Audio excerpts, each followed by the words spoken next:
Hi everyone, आप लोगों का स्वागत है इतिहास की दुनिया 99 में। आप लोगों का जो 6 जून का पेपर हुआ था आरआरबी एनटीपीसी में, उसमें सभी शिफ्ट का उन दिनों जो भी प्रश्न पूछा गया था, उन प्रश्नों का क्वेश्चन आंसर आपको काफ़ी डिटेल के साथ में मिलने वाला है। इसलिए वीडियो को अंत तक जरूर देखिए ताकि आपका जो आगे डेट में एग्जाम है वो बेहतर से बेहतर हो और आपका रिजल्ट आना 100% तय हो जाए। चलिए बढ़ते हैं नेक्स्ट अगले प्रश्न की ओर हम लोग बढ़ते हैं। देखिए, प्रश्न आपसे पूछा गया था, पहला प्रश्न आपसे पूछा गया था, निम्नलिखित में से किस प्रकार की मिट्टी में जल धारण करने की क्षमता सबसे अधिक होती है? तो चिकनी मिट्टी में सर्वाधिक जल धारण करने की क्षमता होती है। अच्छा, बलुई मिट्टी तो आप लोग जानते करते हैं जिसमें ओनली क्या हो, बालू हो, सिर्फ क्या होना चाहिए, सिर्फ बालू होना चाहिए। दोमट मिट्टी क्या होता है, बालू और चिकनी दोनों मिट्टी का मिश्रण जो होता है उसको हम लोग क्या कहते हैं, दोमट मिट्टी कहते हैं। यह एक प्रकार का जलोढ़ मिट्टी ही है, ये बात आपको याद रखना है। कंकड़ीली मिट्टी मतलब मिट्टी के साथ साथ क्या होगा, कंकड़ भी होगा। तो इस प्रश्न का right answer option number D था। और थोड़ा सा हम लोग और जानते हैं चिकनी मिट्टी की खासियत के बारे में। यहाँ पर दिया हुआ है कि इसमें मिट्टी के बहुत महीन कण होते हैं चिकनी मिट्टी में। इस मिट्टी में जल धारण करने की क्षमता बहुत अधिक होती है। यही प्रश्न आपसे पूछ लिया गया था और इस कारण यह मिट्टी क्या होता है, चिपचिपी होती है। इस मिट्टी का उपयोग उन फसलों को उगाने में किया जाता है जिन्हें धान की तरह अधिक पानी की आवश्यकता होती है। हम लोग जानते हैं कि धान में हम लोग क्या करते हैं कि पानी पटा के पहले क्या कर देते हैं, उसको पूरा दलदल कर देते हैं ताकि धान अच्छा से अच्छा हो। चलिए बढ़ते हैं नेक्स्ट अगले प्रश्न की ओर। अगला प्रश्न आपसे पूछा गया था, अच्छा, थोड़ी सी मिट्टी के बारे में और भी यहाँ एक बात है कि यह जो चिकनी मिट्टी है इसका उपयोग खिलौने बनाने में भी किया जाता है और इसका जल धारण क्षमता जो होता है सबसे अधिक होता है। सबसे अधिक कहेगा किसमें होता है, तो चिकनी मिट्टी में होता है, फिर गाद मिट्टी जिसमें क्या होता है, बालू होता है, फिर दोमट मिट्टी में, फिर रेतीली मिट्टी में। तो यहाँ पर जल धारण क्षमता के अनुसार मिट्टी का क्रम है। तो सबसे अधिक चिकनी मिट्टी, फिर गाद मिट्टी, फिर दोमट मिट्टी, फिर रेतीली मिट्टी। चलिए समझ में अगर यहाँ तक आ चुका है तो चलिए हम लोग बढ़ते हैं नेक्स्ट प्रश्न की ओर। अगला प्रश्न पूछा गया था, कांस फिल्म फेस्टिवल का आयोजन किस देश में किया गया था? तो इस फिल्म फेस्टिवल का जो आयोजन था वो कहाँ किया गया था, फ्रांस में। तो ऑप्शन नंबर बी क्या हो जाएगा, बिल्कुल राइट हो जाएगा। याद रखना कि इस फ्रांस में ही क्या है, एफिल टावर है। क्या है, एफिल टावर पूछेगा कहाँ है, कई बार एग्जाम में पूछ लिया है। और हम लोग थोड़ा सा अब इस प्रश्न के डिस्कशन की ओर बढ़ते हैं। इस कांस फिल्म फेस्टिवल कांस फ्रांस में आयोजित एक वार्षिक फिल्म समारोह है। इस उत्सव ने सितंबर 1939 में अपनी शुरुआत करने का इरादा किया था, लेकिन द्वितीय विश्व युद्ध के प्रकोप, अच्छा द्वितीय विश्व युद्ध कब हुआ था, 1939 से 1945 तक चला था। तो इसमें शामिल यह टोटल 6 वर्ष तक चला था। इसमें जो है टोटल कितना देश था, तो इसमें टोटल 61 देश शामिल हुआ था, ये बात आपको याद रखना है। तो विश्व युद्ध के प्रकोप ने कांस के उद्घाटन को रद्द करने के लिए मजबूर कर दिया गया था उस समय। चलिए बढ़ते हैं नेक्स्ट अगला प्रश्न। अगला प्रश्न फिर पूछा गया था कि 2023 से 24 में भारत में गरीबी सूचकांक यानी पॉवर्टी इंडेक्स के अनुसार गरीबी दर लगभग कितना प्रतिशत रहा है? तो भारत में गरीबी सूचकांक पूछ रहा है कि कितना प्रतिशत है, तो लगभग जो है 4.9% है। कितना है, 4.9% है। तो ऑप्शन नंबर सी क्या हो जाएगा, बिल्कुल राइट हो जाएगा। अच्छा, यह जारी कौन करता है, तो नीति आयोग जारी करता है। नीति आयोग और अन्य सरकारी आंकड़ों के अनुसार 2023 से 24 में भारत में गरीबी दर घटकर, अभी पूछेगा कि घटकर कितना हो गया है, 4.9 पर, पहले इससे ऊपर था, अभी कितना हो गया है, 4.9% पर आगे है, जो सामाजिक आर्थिक विकास के संकेतों में सुधार को दर्शाता है। अच्छा, यह है गरीबी दर। अगर कहेगा कि एचडीआई में भारत का कौन सा रैंक है, तो 134वां रैंक है। ह्यूमन डेवलपमेंट इंडेक्स, इसी को कहते हैं मानव विकास सूचकांक। मानव विकास सूचकांक में भारत का अगर स्थान पूछे तो 134वां है, ठीक है। और आपको क्या बता देना है कि मानव विकास सूचकांक यानी एचडीआई में प्रथम देश कौन सा है मानव विकास सूचकांक में, तो आइसलैंड है। क्या है, आइसलैंड इसमें टॉप पर है, सेकेंड नंबर पर नॉर्वे है, तीसरा नंबर पर स्विट्जरलैंड है। चलिए बढ़ते हैं नेक्स्ट अगला प्रश्न। अगला प्रश्न की ओर हम लोग बढ़ते हैं। अगला प्रश्न पूछा गया था, भारतीय संविधान का अनुच्छेद 31 का बी किससे संबंधित है? कई बार मैं आपको बताता हूँ कि अनुच्छेद 31 का भी जो संबंध है भारतीय संविधान के, वह 9वीं अनुसूची में शामिल कानूनों की विविधता से सुरक्षा से है। अच्छा, 9वीं अनुसूची में अब कौन सा शामिल है, तो सबसे पहले हम लोग जानते हैं कि हमारे संविधान में कुल कितना अनुसूची है। तो मूल अनुसूची पूछेगा कितना था, तो मूल अनुसूची पहले जो था वो 8 था। कितना था, मूल अनुसूची पहले 8 था, अब कितना बढ़ गया है, 4 गो बढ़ गया है। तो अब कितना हो गया है, 12 गो अनुसूची हो गया है। और यही जो 12वां अनुसूची है, 12 अनुसूची, इसी का जो 9वां अनुसूची है, 12 में कौन, 9वां अनुसूची, इनको हम लोग भूमि सुधार अधिनियम कहते हैं। क्या कहते हैं, भूमि सुधार अधिनियम कहते हैं। तो ये बात आपको याद रखना, 9वीं अनुसूची में शामिल कानूनों की वैधता की सुरक्षा से यानी भूमि सुधार की सुरक्षा से है। तो ये बात आपको याद रखना है। ये तो 9वां हो गया। 10वां किससे है, तो दल बदल कानून से है। 11वां किससे है, तो पंचायती राज से है। 12वां अनुसूची का संबंध किससे है, तो हाँ, 11वां पंचायती राज से है, 12वां क्या है, नगर निगम से है। तो ये सारा बात आपको याद रखना होता है। कई बार मैं आपको पूरा अनुसूची बताता हूँ, तो आप लोग पहले वाले वीडियो को जाकर के अगर देखिए, ये सारा प्रश्न पहले ही बता चुका हूँ। चलिए बढ़ते हैं नेक्स्ट। यहाँ देख, अच्छा थोड़ा सा यहाँ इसके बारे में हम लोग जान लेते हैं। ठीक, अनुच्छेद 31 का भी यह सुनिश्चित करता है कि यदि कोई कानून 9वीं अनुसूची में शामिल कर दिया गया है तो मौलिक अधिकारों का उल्लंघन करने पर भी न्यायालय द्वारा शून्य नहीं घोषित किया जा सकता है।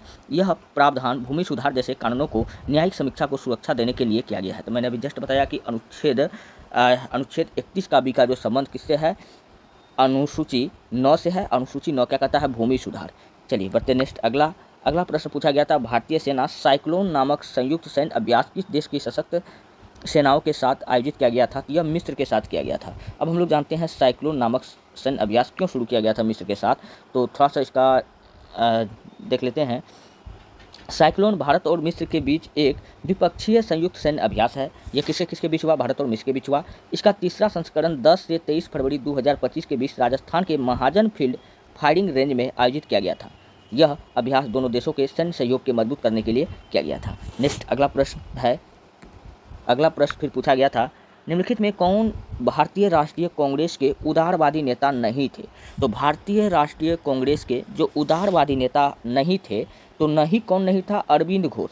बाद बाकी गोपाल कृष्ण गोखले जो महात्मा गांधी के कौन है? राजनीतिक गुरु थे। कौन थे? राजनीतिक गुरु थे। तो ये व्यक्ति जो था भारतीय राष्ट्रीय कांग्रेस के उदारवादी नेता में शामिल था। ये भी शामिल था उदारवादी नेता में। दादा भाई नौरोजी ये भी शामिल था, और फिरोज शाह मेहता, ये तीनों भारतीय राष्ट्रीय कांग्रेस के उदारवादी नेता में शामिल था, जबकि अरविंद घोष शामिल नहीं था। तो यही आपसे पूछ रहा है कौन उदारवादी नेता में कांग्रेस के शामिल नहीं थे, तो अरविंद घोष था। अच्छा, जब भी बात अरविंद घोष का होता है, मैं आपको 3 पुस्तक इसका जरूर बताता हूँ जो एग्जाम के दृष्टिकोण से काफ़ी महत्वपूर्ण है। लाइफ डिवाइन, क्वेश्चन पूछा जाता है कि लाइफ डिवाइन नामक पुस्तक किसका है, तो यह अरविंद घोष का है। फिर आपको क्या याद रखना है, सावित्री नामक पुस्तक किसका है, तो अरविंद घोष का है। तो ये सब पुस्तक काफ़ी इंपॉर्टेंट है। चलिए अगला प्रश्न तो बताएंगे ही, इससे पहले थोड़ा सा हम लोग जान लेते हैं। गोपाल कृष्ण गोखले, मैंने जो बात बताया अब वही बात यहाँ पर लिखा हुआ है। गोपाल कृष्ण गोखले, दादा भाई नौरोजी और फिरोज शाह मेहता भारतीय राष्ट्रीय कांग्रेस के प्रारंभिक दौर के उदारवादी नेता थे। ये तीनों था, जबकि कौन नहीं था? अरविंद घोष नहीं था। वे संवैधानिक तरीकों से सुधार लाना चाहता था। अरविंद घोष एक क्रांतिकारी विचारधारा वाला नेता था जिन्होंने उग्र राष्ट्रवाद और स्वराज की तत्कालीन मांग की, इसलिए वे उदारवादी नेताओं की श्रेणी में नहीं आते थे। नेक्स्ट अगला प्रश्न पूछा गया था, भारतीय रियासतों के विशेष अधिकार और प्रीवी पर्स को समाप्त करने के लिए संविधान में कौन सा संशोधन किया गया था? तो ये किया गया था 26वां संशोधन 1971। 26वां संविधान संशोधन 1971 किया गया था, और इसके बारे में मैं आपको यहाँ बता रहा हूँ कि 26वां संविधान संशोधन 1971। ठीक, यही इसका राइट आंसर था। अगला प्रश्न है, 2025 में आयोजित 19वें रामनाथ गोयनका, अच्छा रामनाथ गोयनका कौन का था? इंडियन एक्सप्रेस का मालिक था। कौन था?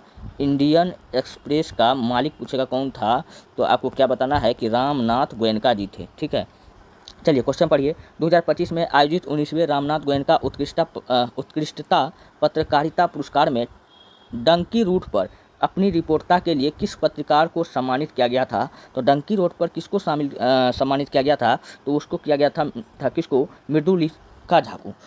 तो वह किस न्यूज़ चैनल के द्वारा? तो आज तक के यह एंकर थे। कौन था? मृदुलिका झा। तो ये बात आपको याद रखना है, इसी को सम्मानित किया गया था। तो ऑप्शन नंबर बी क्या हो जाएगा? बिल्कुल राइट हो जाएगा, यह आज तक के न्यूज़ एंकर थे। चलिए अब इनके बारे में हम लोग और भी बात जानते हैं। 2025 में आयोजित 19वें रामनाथ गोयनका उत्कृष्टता पत्रकारिता पुरस्कार समारोह में मृदुलिका झा को डंकी रूट पर उनकी प्रभावशाली रिपोर्टिंग के लिए सम्मानित किया गया था।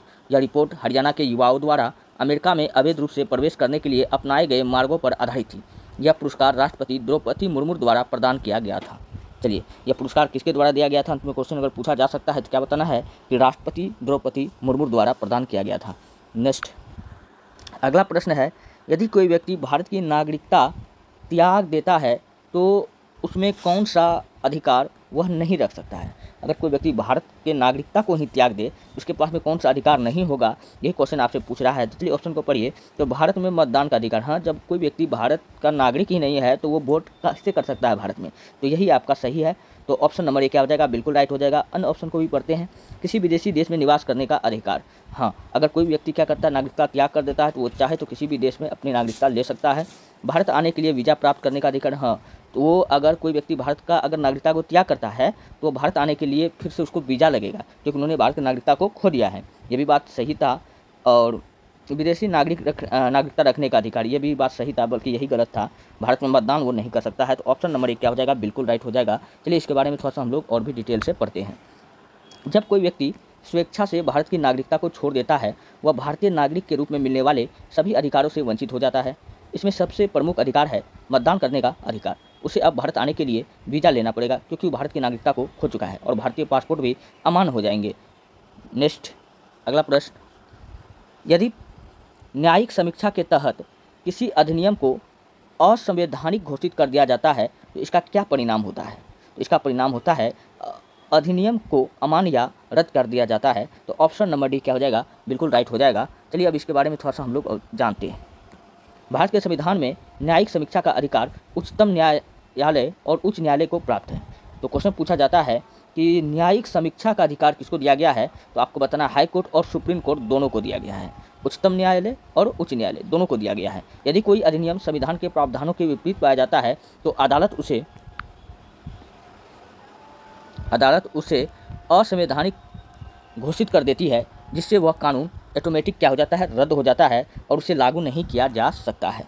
चलिए नेक्स्ट फिर करंट अफेयर्स से क्वेश्चन आया था कि 2024 में हॉकी इंडिया का Balbir Singh senior player of the year पुरस्कार किसने जीता था? तो वो जीता था हरमनप्रीत सिंह। तो ऑप्शन नंबर बी क्या हो जाएगा, बिल्कुल राइट हो जाएगा। अब इसके बारे में थोड़ा सा हम लोग जान लेते हैं। भारतीय हॉकी टीम के कप्तान हरमनप्रीत सिंह को 2024 में, ये 2024 में ये कौन था, भारतीय हॉकी टीम के कप्तान भी थे। हॉकी इंडिया का प्रतिष्ठित Balbir Singh senior player of the year पुरस्कार से सम्मानित किया गया था। यह पुरस्कार उनकी बेहतरीन प्रदर्शन और नेतृत्व के लिए दिया गया था। चलिए नेक्स्ट अगला प्रश्न है कि डेजर्ट नेशनल पार्क किस राज्य में स्थित है? तो डेजर्ट नेशनल पार्क कहाँ है? डेजर्ट मतलब होता है मरुस्थल। क्या होता है? मरुस्थल होता है जहाँ पानी का अभाव होता है। तो ऐसे भी हम याद रख सकते हैं कि यह कहाँ होगा, तो राजस्थान में होगा। थोड़ा सा दिमाग लगाएंगे तो हम ये प्रश्न सॉल्व हो सकता है। तो ऑप्शन नंबर बी क्या हो जाएगा, बिल्कुल राइट हो जाएगा। अच्छा, इसके अलावा राजस्थान में और भी नेशनल पार्क है।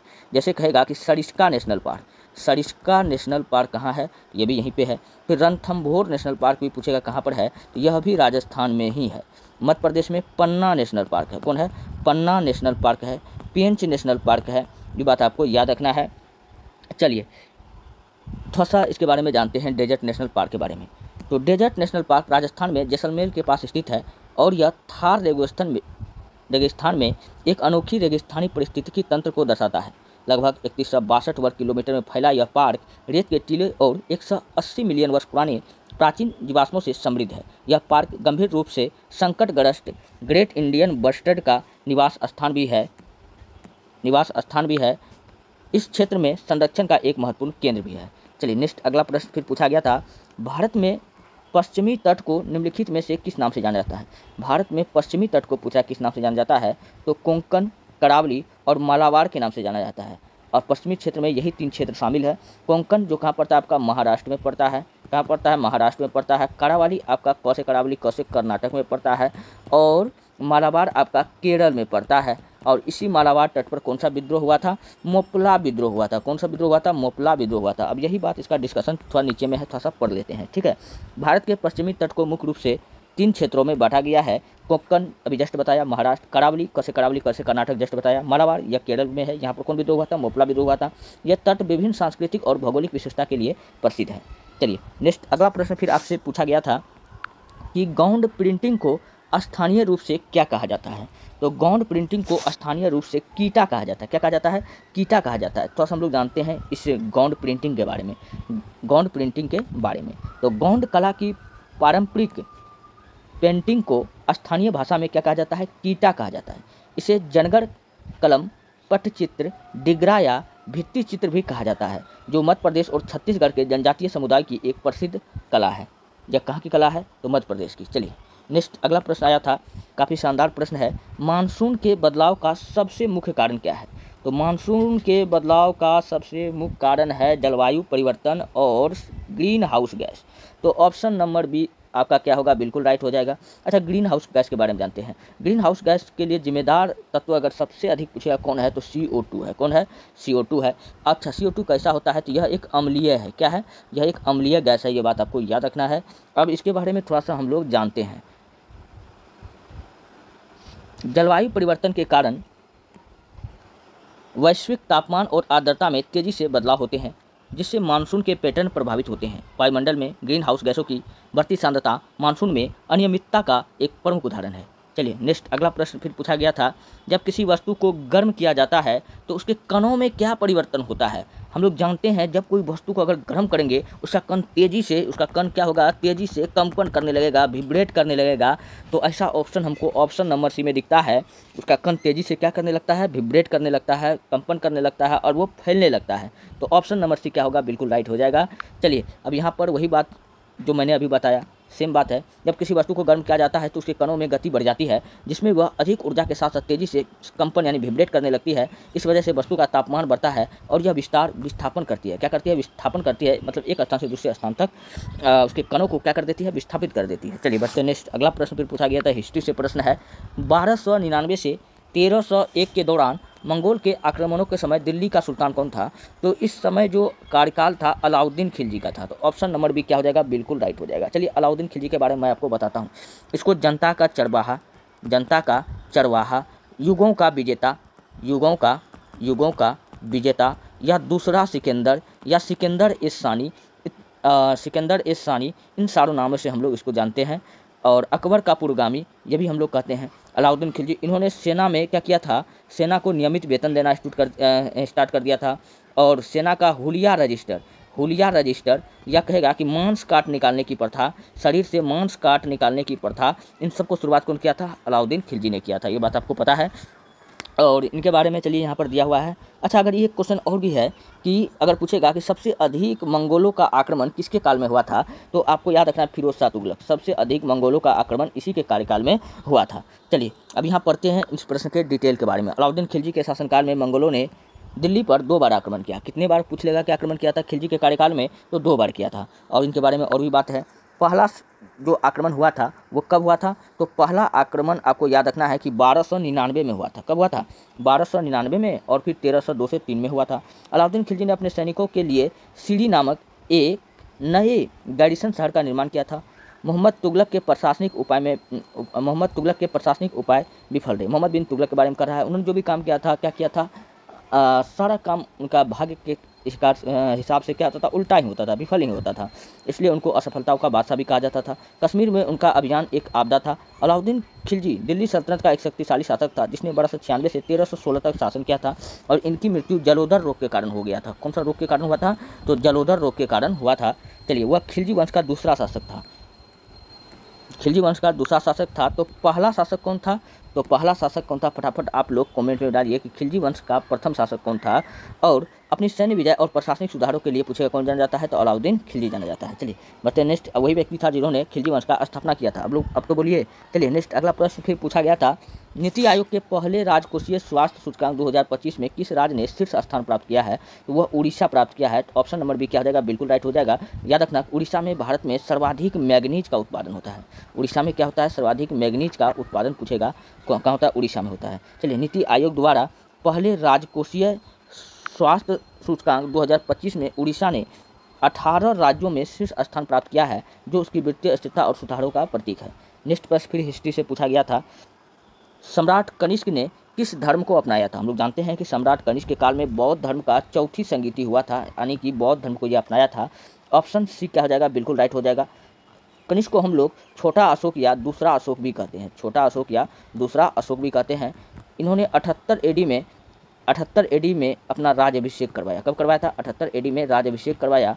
और शक संवत नाम का कैलेंडर चलाया। कौन सा, शक संवत नाम का कैलेंडर चलाया। और इसके बारे में याद रखना, इन्होंने रेशम मार्ग को भी कब्जा कर लिया था। और भी इसके बारे में मैं आपको बताता हूँ जो काफ़ी इंपॉर्टेंट है कनिष्क के बारे में। चलिए देखिए इसके बारे में क्या सब है। कनिष्क पूछेगा कि किस वंश का शासक था, तो कनिष्क आपको याद रखना यह कुषाण वंश का शासक था। फिर क्वेश्चन पूछेगा कि कुषाण वंश का स्थापना किसने किया था, तो इसका स्थापना कुजुल कड़फिसेस ने किया था। कौन किया था, कुजुल कड़फिसेस। ठीक है, कनिष्क ने पहली शताब्दी में सन के आसपास शासन किया और कुषाण वंश के सबसे महान राजा थे। कुषाण वंश के सबसे शक्तिशाली महाप्रतापी राजा पूछेगा कौन था, तो यह कनिष्क ही था। कनिष्क के समय कुषाण शासन भारतीय उपमहाद्वीप के उत्तरी भाग यानी अफगानिस्तान और संभवतः कश्मीर के क्षेत्रों के उत्तर में मध्य एशिया के क्षेत्रों में फैला हुआ था। अच्छा, एक क्वेश्चन पूछा गया था कि ऐसा कौन सा भारत का शासक था जिसको दहेज में पाकिस्तान मिल गया था। ये क्वेश्चन पूछा गया था, तो आपका आंसर होगा चंद्रगुप्त मौर्य। ठीक है, ये बात आप याद रखना। उन्हें बौद्ध धर्म में एक महान संरक्षक के रूप में भी याद किया जाता है। उन्होंने बौद्ध के कवि अश्वघोष के अधीन बौद्ध धर्म का अध्ययन किया था। चौथी बौद्ध परिषद भी कश्मीर में पीछे जस्ट बता के आया हूँ, इन्हीं के संरक्षण में बुलाया गया था। उस परिषद में अभिधर्म पर महान भाष्य का संकलन किया गया था। नेक्स्ट अगला प्रश्न फिर आया था, भारतीय संविधान का पॉलिटी से प्रश्न काफ़ी ज़्यादा आ रहा है। भारतीय संविधान का अनुच्छेद 31 का एक किससे संबंधित है? तो भारतीय संविधान का अनुच्छेद का 31 का ये जो संबंधित है वह है संपत्ति के अधिकार से। हम लोग जानते हैं कि संपत्ति का अधिकार पहले मूल अधिकार के श्रेणी में आता था। क्या आता था? मूल अधिकार के श्रेणी में आता था। अब इसको हटा दिया गया है। अब इसको क्या कर दिया गया है? विधि का अधिकार बना दिया है। विधि का अधिकार बना दिया है। तो चलिए हम लोग यही प्रश्न के बारे में हम लोग जानते हैं। अच्छा, समानता का अधिकार आर्टिकल 14 में आता है। किसमें आता है? आर्टिकल 14 में आता है। शिक्षा का अधिकार, हाँ, ये भी एक मूल अधिकार है। धार्मिक स्वतंत्रता का अधिकार, ये भी एक मूल अधिकार है। तो मूल अधिकार टोटल 6 है। पहले 7 था। संपत्ति का अधिकार को अब हटा दिया गया है, इसलिए अब मूल अधिकार की संख्या 6 हो गया है। अब यहाँ पढ़िए, अनुच्छेद 31 का इस संविधान में उस समय जोड़ा गया था जब संपत्ति का अधिकार मूल अधिकार से हटाया गया। मैंने जस्ट अभी आपको बताया, पहले संपत्ति का अधिकार मूल अधिकार था, लेकिन इसको हटाया है किस अनुच्छेद के तहत? अनुच्छेद 31 का ए के तहत। इसका उद्देश्य कृषि सुधार और राज्य द्वारा संपत्ति अधिग्रहण के मामलों को न्यायिक समीक्षा से कुछ हद तक बाहर करना था। नेक्स्ट अगला प्रश्न है, भारतीय संविधान का 105वां संशोधन किससे संबंधित है? तो भारतीय संविधान का 105वां संविधान संशोधन पूछ रहा है किससे संबंधित है? तो फटाफट हम लोग यहाँ ऑप्शन पढ़ते हैं। ऑप्शन में है जम्मू कश्मीर का विशेष राज्य का दर्जा को समाप्त करना। इसके तहत तो आर्टिकल कितना हो जाएगा? जम्मू कश्मीर को विशेष राज्य का दर्जा किसके तहत दिया गया था? तो आर्टिकल थोड़ा दिमाग में बताइए।